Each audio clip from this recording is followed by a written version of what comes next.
இதில் பார்க்கக்கூடிய முக்கியமான தகவல் என்ன அப்படின்னு தான் பார்க்க போகிறோம்.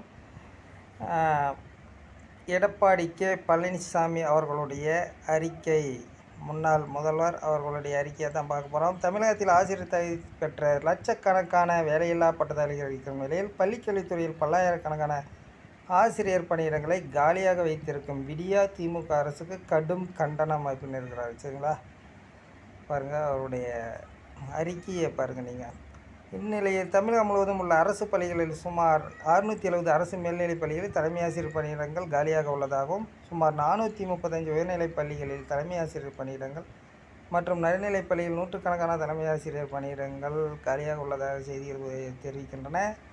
மேலும் சுமார் 12,000க்கும் மேற்பட்ட மேல்நிலை உயர்நிலைப் பள்ளி ஆரம்ப பள்ளி ஆசிரியர் காலியாக உள்ளதாக ஆசிரியர் சங்கங்கள் தெரிவித்துள்ளன.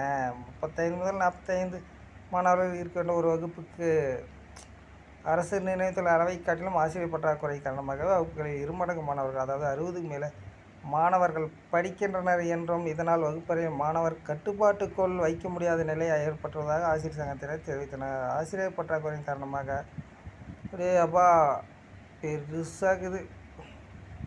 ஒரு வகுப்பில் நிர்ணயிக்கப்பட்ட அளவை காட்டிலும் அதிகமான மாணவர்கள் படிக்கும் நிலையில் ஆசிரியர் ஒவ்வொரு மாணவர்கள் மீதும் தனி கவனம் செலுத்தி பாடம் எடுக்க முடியாத நிலை. 10ஆம் வகுப்பு தேர்வில் சுமார் 50,000க்கும் மேலான மாணவர்கள் தேர்வு எழுதவில்லை என்றும் அனைத்து ஊடகங்களும் நாளிதழ் செய்திகள் வெளியேறின.